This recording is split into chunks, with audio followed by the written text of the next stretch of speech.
좌우에 계신 분들에게 오늘 당신에게 주시는 하나님 말씀입니다. 시작. 오늘 당신에게 주시는 하나님의 말씀 맞습니까? 오늘 나에게 주시는 하나님 말씀입니까? 오늘 추수감사절로 하나님께 올려드리는 시간을 갖습니다. 요즘 분위기가 좀 되게 화사하죠? 예, 이 꽃은 어제 결혼식에서 다 가져온 허락받고 갖고 왔는지 잘 모르겠네요. 예, 다는 아니고 조금만 가져왔습니다. 그리고 여기 보면은 제가 이제까지 추수감사절 이 과일이 이렇게 데코되어 있는 건 많이 봤는데 두리안이 올라와 있는 건 처음 봤어요. 이게 먹는 겁니다, 여러분. 이게 뾰족한 거 먹는 겁니다. 희숙자매 거라고 얘기하더라고요. 아무도 손대지 마시기 바랍니다. 오늘 참 행복한 감사의 날입니다. 감사가 넘치는 이 감사절. 여러분 마음에도 진짜 6월 추수감사절이 임했으면 좋겠습니다. 예. 옆 사람에게 한번 그렇게 인사해볼까요? 당신의 마음에도 추수감사절이 임하길 원합니다. 시작.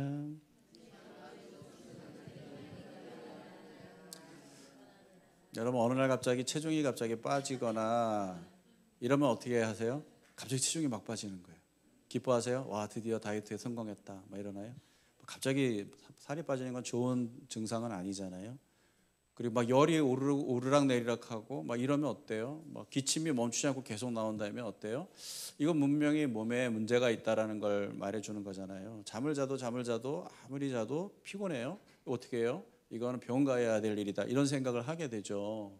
여러분 우리 신앙도 마찬가지예요. 우리 신앙의 상태가 좋지 않을 때 여러분은 어떻게 그걸 감지합니까? 내 상태가 안 좋다, 내 신앙의 영 맛이 갔다. 이걸 어떻게 여러분이 알아차릴 수 있을까요? 여러 가지가 있겠죠. 그런데 저에게 아주 중요한 자가진단 키트가 있습니다. 여러분과 오늘 그걸 함께 나누려고 합니다. 감사합니다.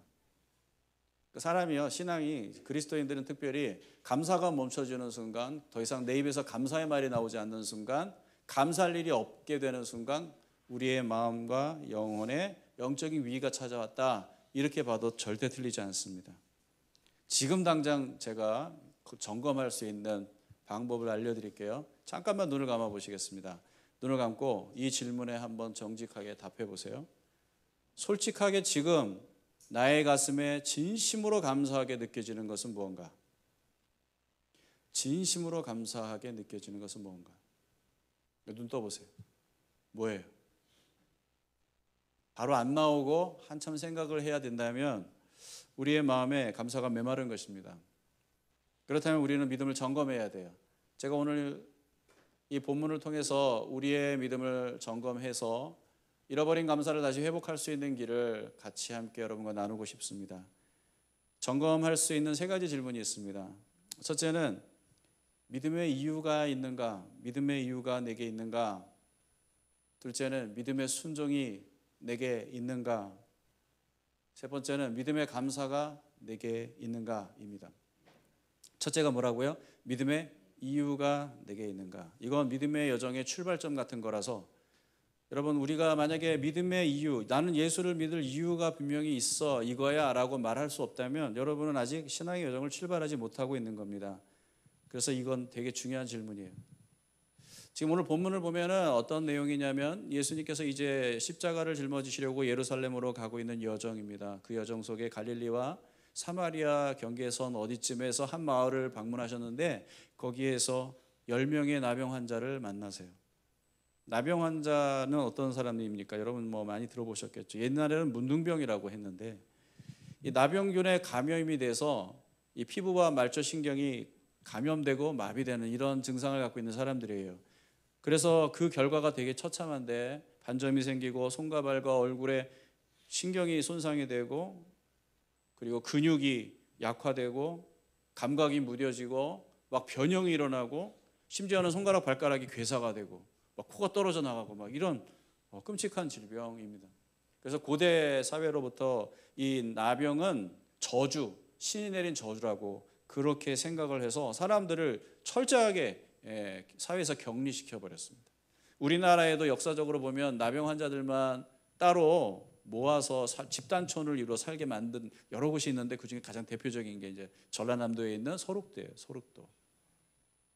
많이 들어보셨을 거예요.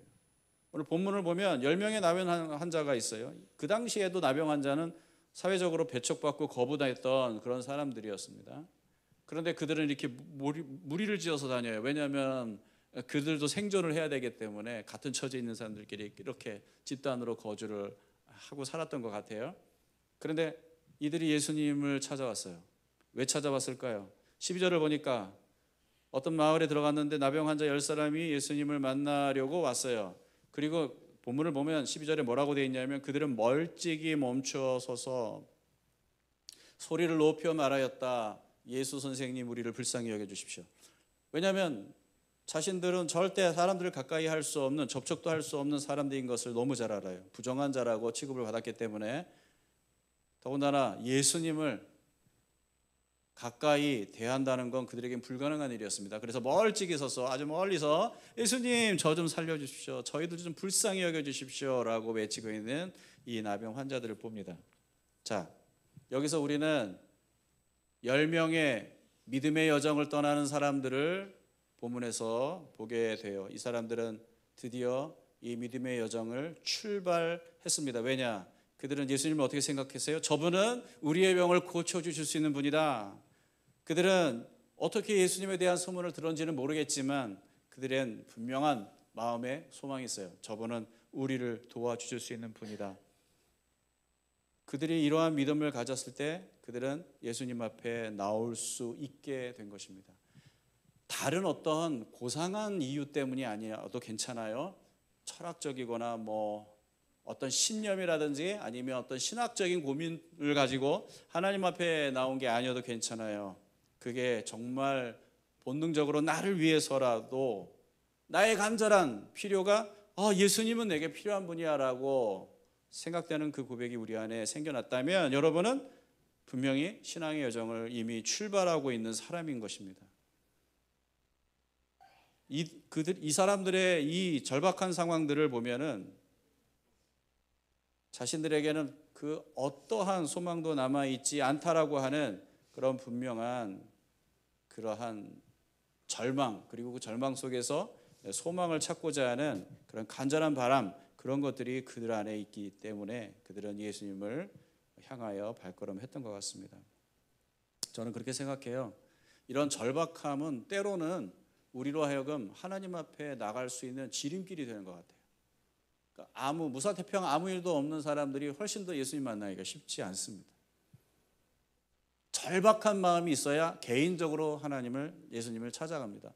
물론 환경적인 문제가 늘 항상 그 물질적인 문제, 환경적인 문제, 건강적인 문제, 어떤 이런 구체적인 외부적인 문제가 있어야만 그런 절박함이 생기는 것만은 아니에요. 예수님을 찾아온 한 율법사 니고데모는 모든 걸 다 갖고 있는 사람이지만 마음의 공허함, 어떻게 세상 그 무엇으로 채울 수 없는, 심지어는 자기가 믿는 그 믿음과 신앙으로도 채워지지 않는 그런 절박한 공허함, 그 공허함 때문에 예수님을 밤에 찾아오게 되는 경우도 있거든요.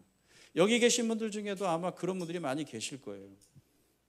어찌됐든 간에 과거이든지 그 예전에 그랬든지 내가 어떠한 절박함 때문에 난 예수님이 혹시 나를 도와주지 않을까 하는 그런 간절한 마음으로 신앙생활을 시작했던 분들도 계실 거고, 또 여기 지금 현재 있는 분들 중에 그런 가난한 마음으로, 그런 절박한 마음으로 이 공고함을 어디서든 회복할 수 없어서 하나님 앞에 나온 사람들도 분명히 있을 겁니다.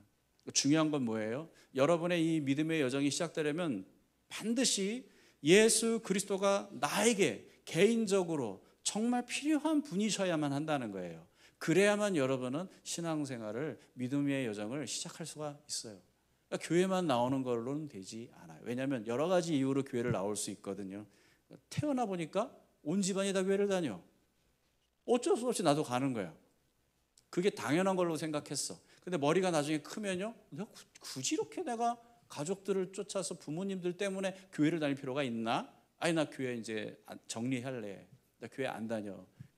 제 아는 목사님 둘째 아들이 무교를 갑자기 선언해서 온 집안이 난리가 났어. 내 인생은 나의 것.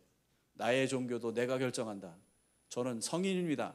그리고는 종교 독립을 선언을 했어요. 예, 맞아요. 왜냐하면 개인적으로 예수님을 만나야겠다는 이유를 갖지 못하면 그렇게 되는 거예요.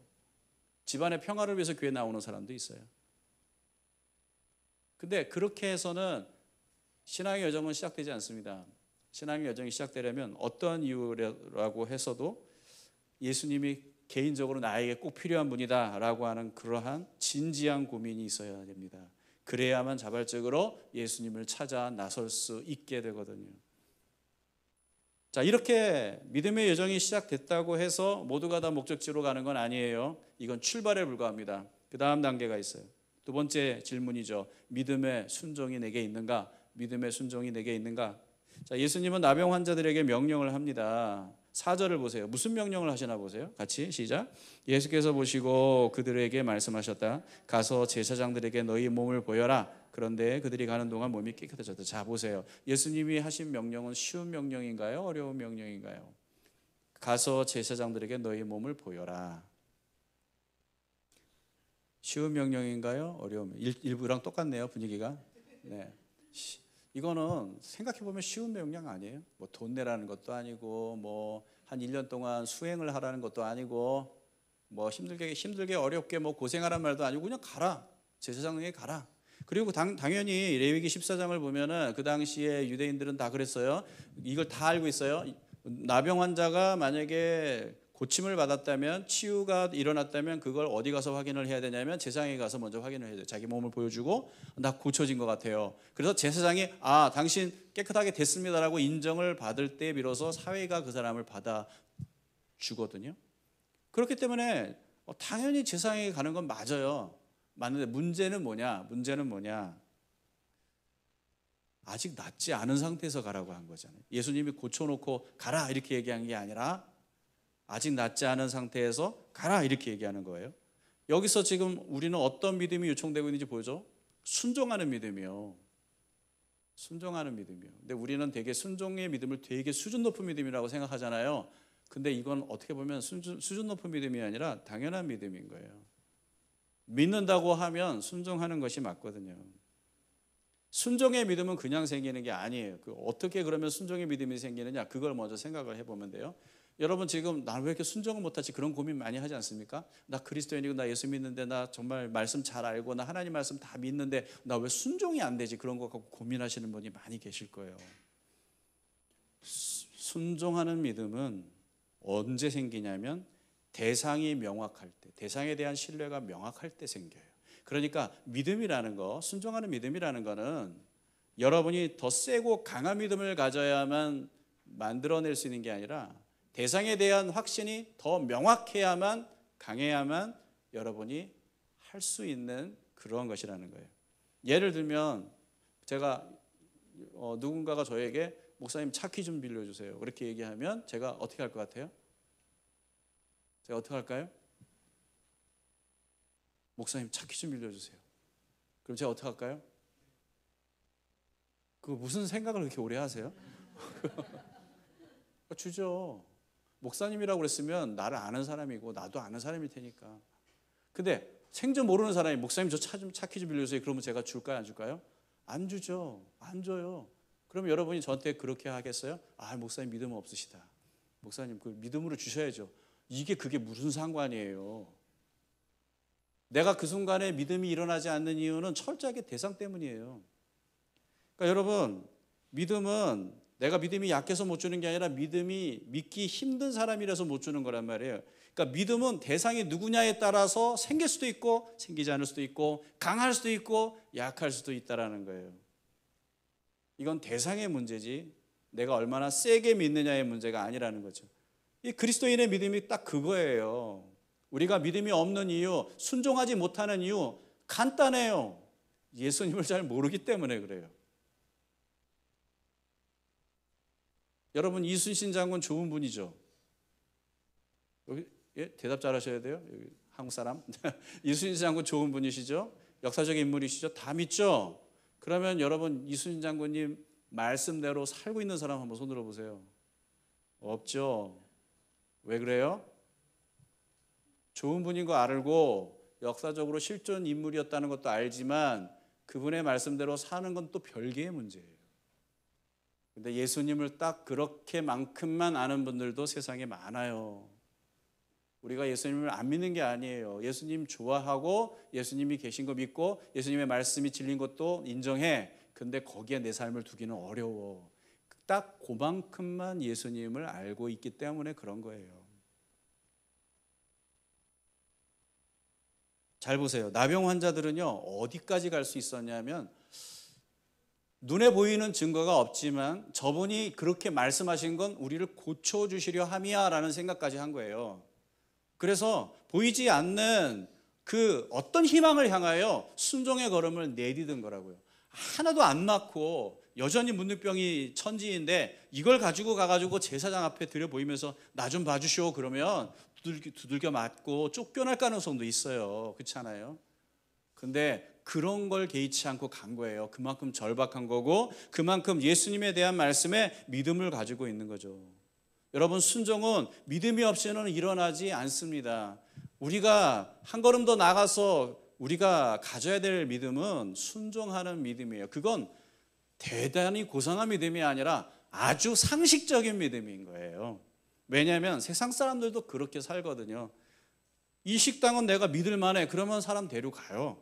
친구 데려가요. 부모님 데려간다고요. 그렇죠? 믿을 만하면 당연히 행동하는 거예요. 나는 이 회사가 믿을 만해. 그러면 그 회사에 투자하게 되지 않습니까? 믿는다는 말과 행동하는 말이 어떻게 분리가 되나요? 그건 그리스도인들만 그런 생각을 하고 있는 거예요. 친구가 노트북을 가지고 저랑 같이 카페에 갔어요. 화장실 가겠다고 노트북을 들고 가려고 해요. 그럼 제가 뭐라 그래요? 아이, 여기다 놔두고 가. 화장실 가는데 그걸 왜 들고 가? 내가 있잖아. 내가 봐줄게. 여기 놔두고 가. 그랬더니 이 친구가 뭐라고 얘기하냐면 난 널 믿지. 하지만 노트북은 맡길 수 없어. 이렇게 얘기하는 거예요. 손절해야 되지 않습니까? 이런 인간은 이게 무슨 친구예요. 그렇죠? 되게 기분 나쁠 것 같아요. 근데 우리가 딱 예수님께 그러고 있어요. 난 예수님 사랑해요. 난 예수님 믿어요. 그런데 제 삶을 맡길 수 없어요. 그 주옥 같은 말씀 너무 좋아요. 근데 그렇게는 못하겠어요. 모순이잖아요. 모순이잖아요. 이거 말이 안 돼. 감사하셔야 돼요. 예수님이 여러분을 손절 안 하신 걸. 오늘 이 추수감사절 하나님께 감사하십시다. 하나님 여전히 나 같은 걸 옆에 곁에 두시다니요. 순종은 믿음과 다르지 않습니다. 동의어예요. 동의어. 믿음은 순종이고 순종은 믿음이랍니다. 그러니 여러분 순종하지 못하는 진리에 대해서 여러분 고민하지 마세요. 내가 이 부분에 있어서 너무 하나님을 모르고 있구나. 하나님에 대한 믿음이 없다라는 것은 인정하셔야 됩니다. 요한복음 14장 21절에 보면 예수님이 뭐라고 얘기하셨냐면 같이 읽어볼까요? 내 계명을 받아서 지키는 사람은 나를 사랑하는 사람이요 나를 사랑하는 사람은 내 아버지의 사랑을 받을 것이다. 그리고 나도 그 사람을 사랑하여 그에게 나를 드러낼 것이다. 자, 나를 사랑하는 사람, 예수님이 나를 사랑하는 사람이 어떤 사람이라고 얘기해요? 나의 계명을 가지고 있는 사람이 아니라 나의 계명을 지키는 사람. 사랑하니까 지키는 거예요. 이건 다르지 않다. 분리될 수 없다. 로마서 1장 5절을 보면 뭐라고 되어 있습니까? 같이 시작. 우리는 그를 통하여 은혜를 입어 사도의 직분을 받았습니다. 그것은 우리가 그 이름을 전하여 모든 민족이 믿고 순종하게 하려는 것입니다. 자, 믿는 것과 순종하는 것은 연쇄적으로 나타나는 것입니다. 믿음, 순종, 이건 뗄 수가 없는 거예요. 같이 바늘 가는데 실 가는 것처럼 똑같아요. 우리가 복음을 전해서 이 사람을 믿게 한다는 말은 그 말씀을 순종하게 만든다는 말과 같다라는 거예요. 그래서 너희는 모든 민족으로 제자를 삼아 지키게 하라 이렇게 되잖아요. 그렇죠? 복음을 전하는 것은 결국은 뭐예요? 지키게 하는 데 목적이 있는 거거든요. 믿는 것은 행하는 것과 절대 다르지 않습니다. 그런데 정말 무섭고 두려운 건 뭐냐면은 오늘 이 한국 교회에 살아가는 우리들에게 이게 왜 구분이 되죠? 왜 분리가 되어 있죠? 믿는 건 믿는 거고 사는 건 사는 거라는 이 무서운 논리가 왜 공공연하게 우리에게 받아들여지고 있죠? 여러분, 이것만큼 이단적인 사상이 없어요. 다른 게 이단이 아니에요. 이 성경이 말하는 대로 믿지 않는 게 이단이잖아요. 이걸 우리는 근데 그냥 그렇게 심각하게 생각 안 하잖아요. 그럴 수 있지라고 생각하잖아요. 그럴 수 없죠. 그래서는 안 되고요. 우리가 믿는 신앙이 성경이 말하는 신앙이 아니면 우리는 지금 이상한 종교를 믿는 거 아닙니까?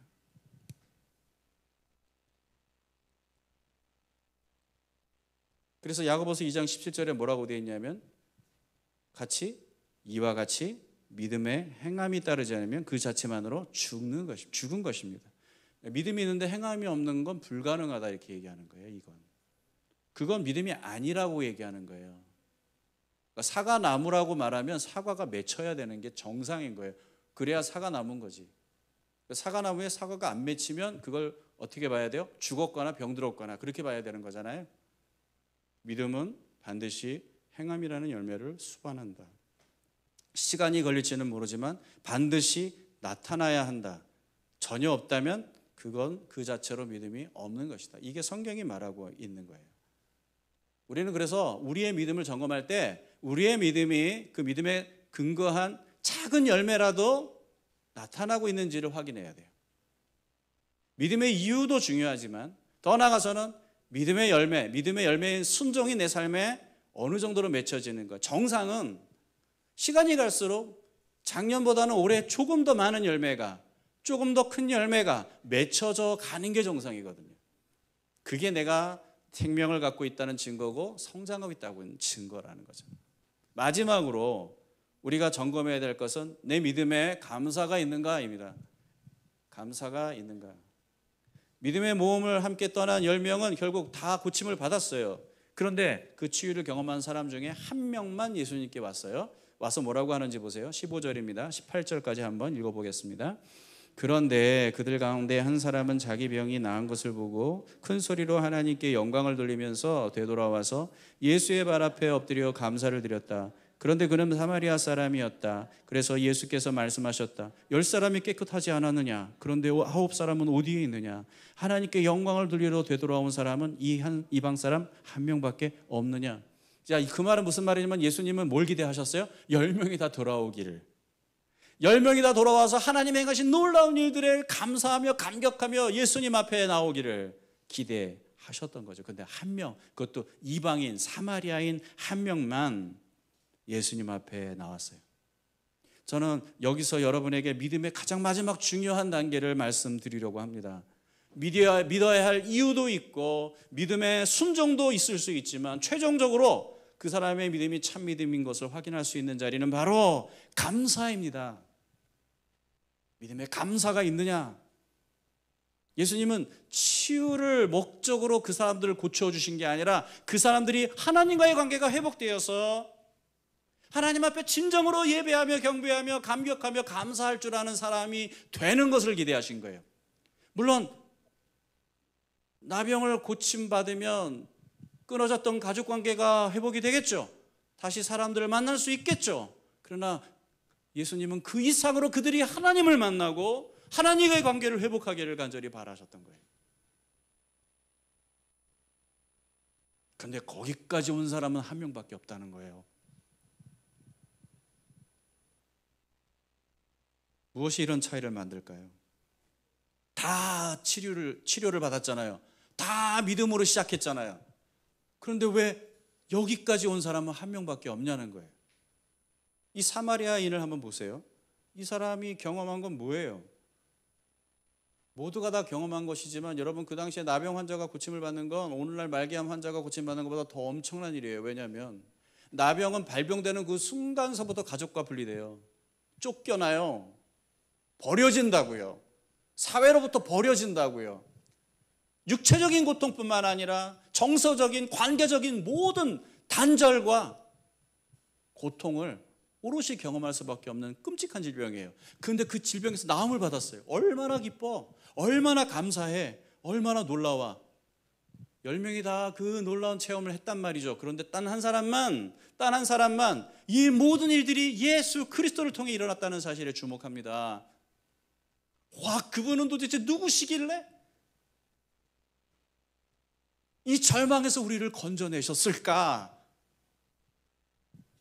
그는 하나님께 영광을 돌리며 예수 그리스도 앞에 나와 감사하고자 그 발 앞에 머리를 숙였다고 성경은 얘기합니다. 15절 16절입니다. 같이 한번 보세요. 시작. 그런데 그들 가운데 한 사람은 자기 병이 나은 것을 보고 큰 소리로 하나님께 영광을 돌리면서 되돌아와서 예수의 발 앞에 엎드려 감사를 드렸다. 그런데 그는 사마리아 사람이었다. 12절에 아까 그 예수님과 이 사람의 거리가 어땠는지 여러분 기억하시죠? 멀찍이 나 같은 죄인이, 아니 나 같은 이 더러운 자가 어떻게 감히 예수님을 가까이서 뵐 수 있겠나. 멀찍이 예수님 하고 외쳤던 이 사람이 지금 예수님 발 앞에 머리를 숙이고 엎드려 있어요. 이 그림은 뭘 얘기하는 겁니까? 그가 정말 온전히 하나님과 회복된 관계를 누리고 있고 예수님을 온전히 따르겠다라고 하는 믿음의 고백을 하고 있다라고 하는 모습을 보고 있는 거 아닙니까?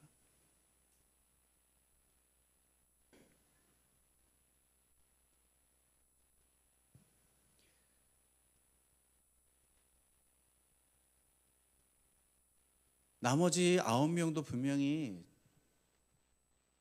이 사마리아온과 별반 다르지 않았을 거라고 생각해요. 시작은 그들이 무슨 엄청난 믿음이 있어서 예수님을 찾아온 건 아닐 테고 예수님에 대한 절박함은 그들의 필요 때문이었을 거라는 것은 분명해요. 시작은. 근데 이 9명은요 자기의 필요가 채워지자 예수님을 잃어버렸어요. 예수님은 그저 수단에 불과했어요. 나의 목적을 이루기 위한 수단에 불과했어요. 그게 여기서 분명히 드러나는 거죠. 난 치유받았어. 그러면 된 거예요. 더 이상 예수님의 쓸모는 거기까지인 거예요. 그러나 이 사마리아인은 그렇게 생각하지 않았어요. 이런 분이시라면 이분은 나보다 더 크신 분이고 내 문제보다 더 크신 분이고 나의 존재보다 더 크신 분이야. 그런 분이라면 내가 그분 앞에 나가서 마땅히 감사하며 영광을 돌려야 하겠다라는 것을 그는 분명히 이해했던 거잖아요. 저는 믿음의 최종 종착지가 여기라고 여러분에게 말씀드리고 있는 거예요. 예수 그리스도의 발 앞에 머무는 것이 바로 우리의 믿음의 최종 종착지이고 목적지입니다. 믿음을 갖는다는 말은 바로 이 자리에 선다는 얘기입니다. 나를 위해 시작했을지는 모르지만 믿음의 여정이 끝나는 그 최종적인 목적지는 바로 예수 그리스도가 참으로 나의 구원이시고 나의 생명이시고 내가 마땅히 감사와 찬양과 영광을 돌려야 될 분이라고 하는 그 고백을 그분에게 향해 온전히 드리는 그 자리입니다. 그때 예수님이 이 사람에게 뭐라고 얘기해요? 이 사마리아인에게 뭐라고 얘기해요?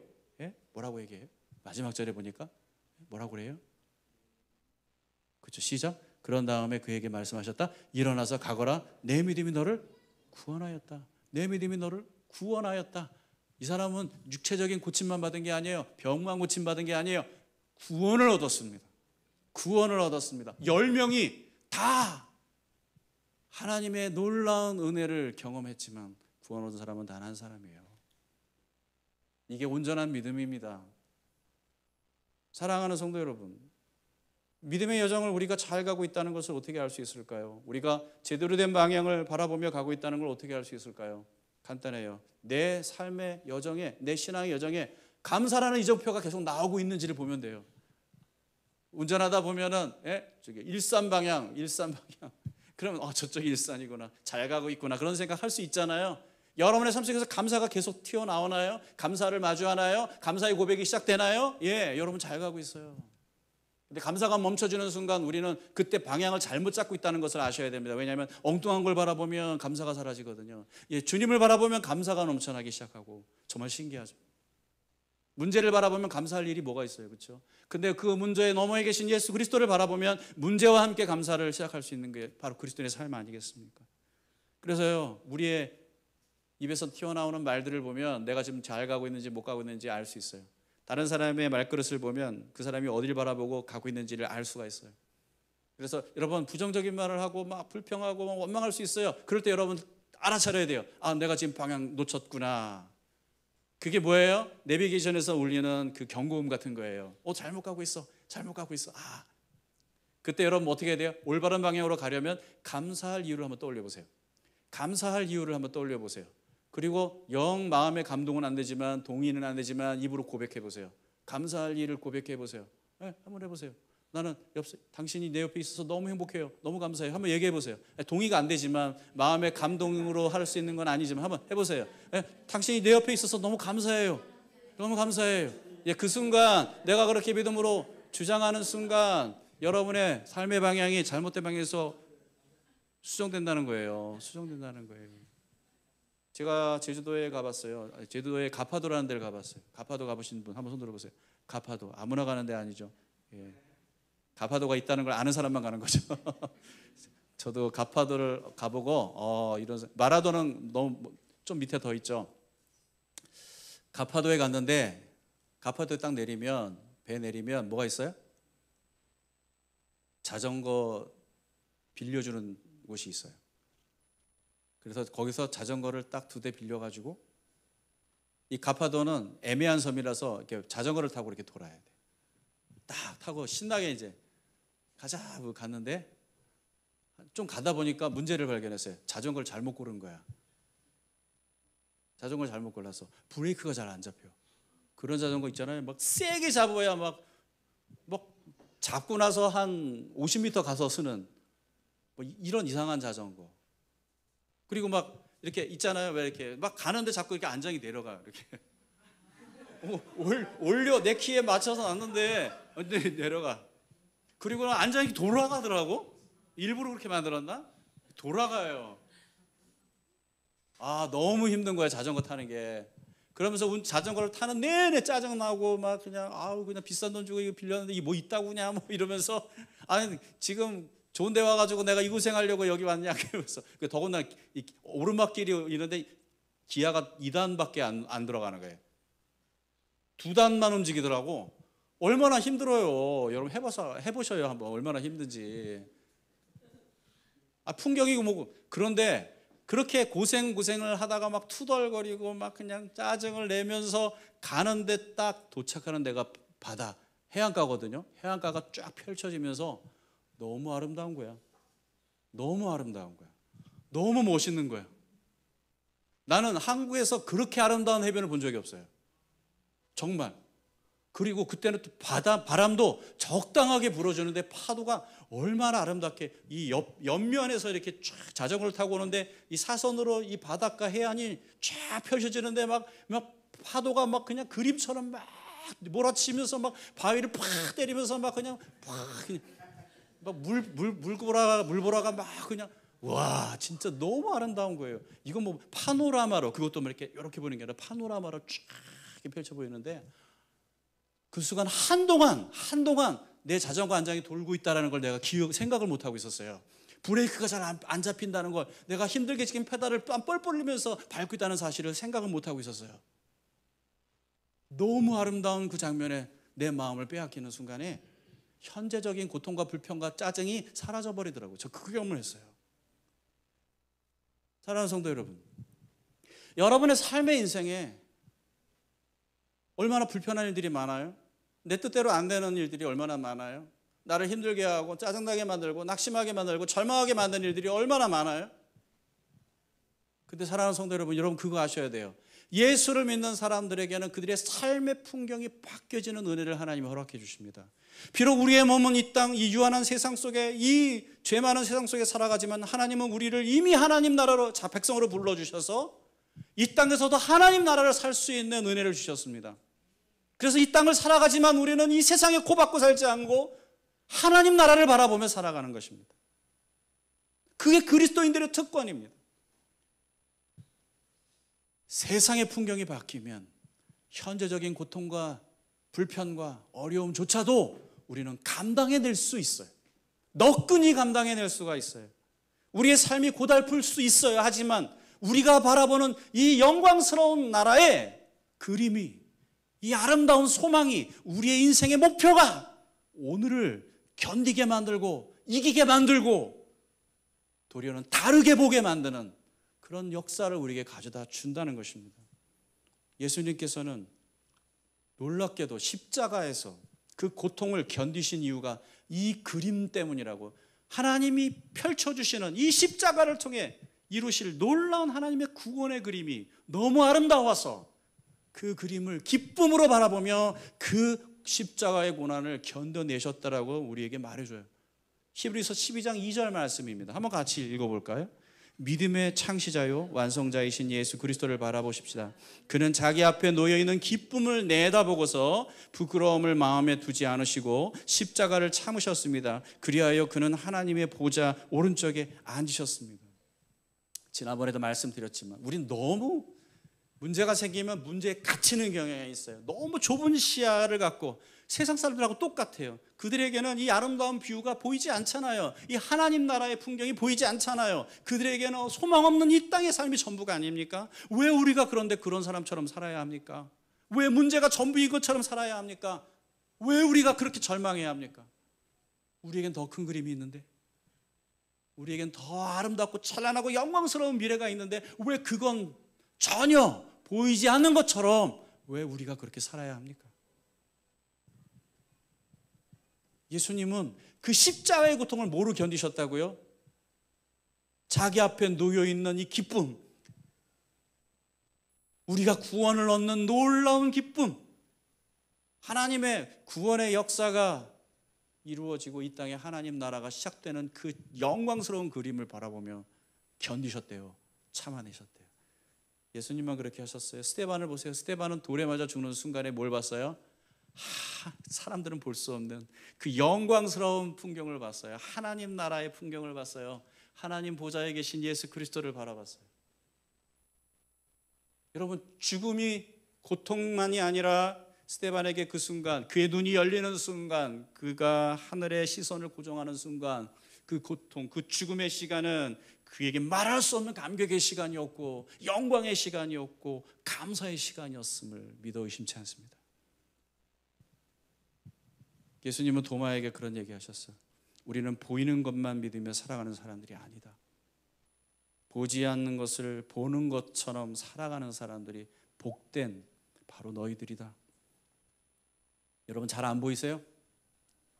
눈에 보이는 현실만 선명하게 보이고 하나님이 약속하신 건 하나도 안 보이세요? 감사는 이 어두운 눈을 열어주는 빛 같은 것입니다. 감사하기 시작해 보세요. 분명히 여러분 안에 잃어버렸던 것들이 다시 되찾아지는 역사가 있습니다. 이 세상에 현혹되었던 우리의 시야가 다시 트이는 역사가 있습니다. 빌립보서 4장 6, 7절에 분명히 약속하셨어요. 아무것도 염려하지 말고 다만 모든 일에 기도와 간구로 너희 구할 것을 감사함으로 하나님께 아뢰면 하나님은 너희 마음과 생각을 지켜주실 것이다. 이 세상, 이 헛된 것들에 우리의 마음을 빼앗기고 우리의 시선을 빼앗기며 그렇게 살지 못하도록 영원한 하나님 나라의 마음을 두고 하나님이 주신 것들을 누리고 하나님이 주신 것들을 바라보며 살 수 있도록 하나님이 너의 마음을 지켜주실 것이다. 언제? 감사하며 기도할 때. 감사하세요. 습관처럼 감사하세요. 감사할 일이 있어야 감사하지 하면은 여러분 절대 죽어도 감사 못해요. 그 기독교인의 감사는 그런 게 아니에요. 감사할 일이 있어서 감사, 그 도마 같은 생각 아니에요. 봐야 믿지. 그리고 똑같은 거란 말이야. 그게 아니에요. 우리는 하나님이 약속하신 것이 사실이라고 믿고 감사하기 시작하는 거예요. 그럼 여러분 감사할 일이 얼마나 많아요. 얼마나 많아요.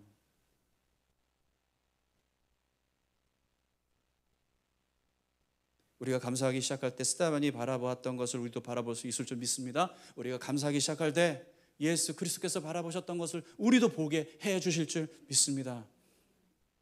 이 세상 풍경이 바뀐다면 오늘 이 현재의 삶, 여전히 문제는 변함이 없다 할지라도 그 문제를 바라보는 우리의 시선도 바뀌게 될 줄 믿습니다.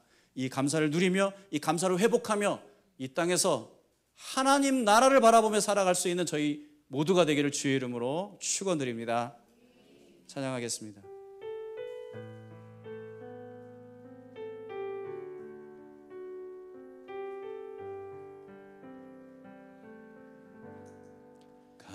감사해 시험이 닥쳐올 때에 주께서 인도하시니 두려움 없네. 또 감사해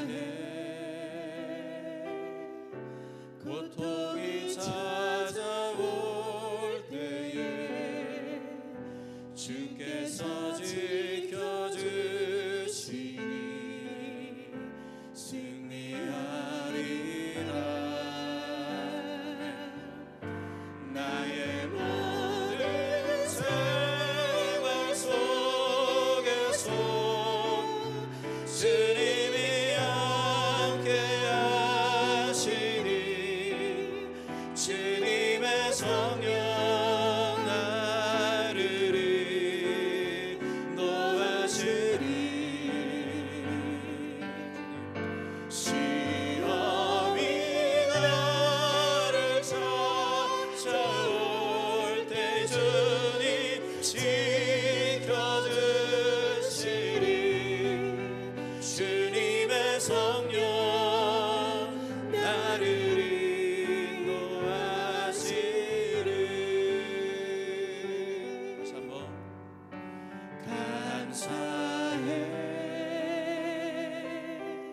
시험이 닥쳐올 때에 주께서 인도하시니 두려움 없네. 또 감사해. 고통이 찾아올 때에 주께서 지켜주시니 승리하리라. 나의 모든 생활 속에서 주님이 함께 하시니 주님의 성령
오늘 이 시간에 간절히 기도합시다. 하나님, 내가 잃어버린 그 감사를 회복하기 원합니다. 내가 하나님 이 감사로 주님 앞에 고백하기 시작할 때 내 마음을 지켜주시옵소서. 내 눈을 열어주시옵소서. 하나님이 약속하신 그 모든 것들이 나의 현재가 되고 실제가 되게 해 주시옵소서. 우리의 감사를 회복하는 기도를 하나님께 올려드리며 나가시기를 원합니다. 기도하겠습니다.